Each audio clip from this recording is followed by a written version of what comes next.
Hey there, I'm meteorologist Ryan Shoptaw with a quick tropical update. It is currently Monday, August 28th, 2023. We have Tropical Storm Idalia in the Caribbean Sea about to emerge into the Gulf of Mexico, and then Hurricane Franklin currently a Category 4 in the open Atlantic. This will start to move towards Bermuda, but remaining mostly out at sea as a major hurricane. That's Franklin. Now for Tropical Storm Idalia, different story. It's interacting and taking advantage of very warm waters in the Caribbean Sea and in the Gulf of Mexico.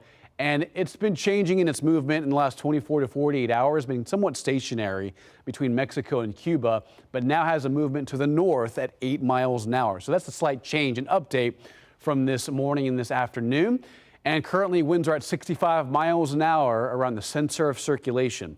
Remember, it needs to reach 74 miles per hour sustained winds around the center to reach Category 1 hurricane status. Here's the latest forecast cone from the Hurricane Center. Taking advantage of the warm water in the Gulf of Mexico, sea surface temperatures at 90 plus in some of these spots, and that's going to act as fuel and gas for this engine of a storm and hurricane as Idalia approaches the western coast of Florida, making landfall somewhere between Panama City and Tampa Bay. Still some uncertainty with the exact track of the storm. It could easily move a little farther east or to the west, but right in this forecast cone is where we're expecting it to make landfall late Tuesday night, early Wednesday morning, primarily in the overnight hours.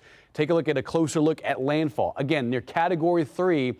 As it makes landfall, that's wind speeds around 115 miles an hour between St. Mark's, Perry, Horseshoe Beach, Cedar Key, and Spring Hill, about, let's say, 20 or 30 miles north of Tampa Bay and Sarasota, again, as a Category 3 hurricane. This is going to cause a lot of storm surge, a lot of wind damage, and even eastern sides of hurricanes can cause isolated tornadoes to spin up very rapidly in a landfall system early this week. So you'll see on forecast model guidance, this is a high resolution model. It really gains the structure of a hurricane, a textbook hurricane, by tonight, early Tuesday morning, as the outer bands of tropical rain start to move into southern Florida, the Florida Keys, and Fort Myers by, again, Tuesday.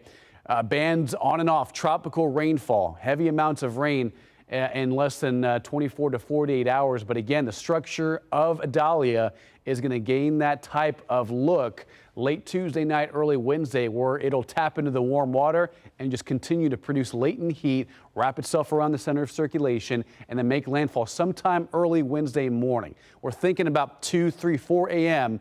around Cedar Key, Florida, early Wednesday pre-dawn. And you'll see as it moves inland, weakening a little bit.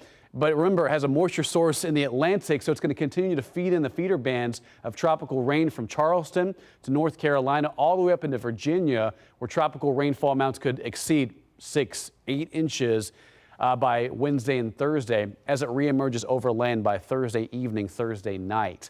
Now, before that, storm surge is going to be a big problem. This is the main concern with any hurricane.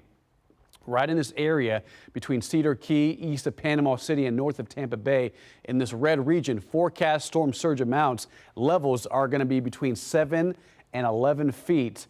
And that's inundation, water pushing in from the coastline with wind speeds moving counterclockwise. And you can see by about Wednesday morning, 7 a.m., if not before that, wind speeds on the order of 100 to 115 miles an hour off the western coast of the Florida Peninsula, just near Cedar Key. Weakening as a tropical system after that, and tropical storm force winds go down a little bit as it weakens over land for the Carolinas and the eastern seaboard. How much rain are they looking at? So on the order, an average of 1 to 3 inches of rain, but there will be some spots between northern Florida, Charleston, North Carolina that see rainfall amounts upwards of 5 to 10 inches and some localized pockets of rain as it moves offshore by Thursday night.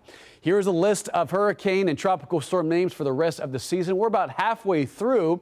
Next name is Jose, Katia, and Lee, wrapping up with Tammy, Vince, and Whitney for 2023 list of names.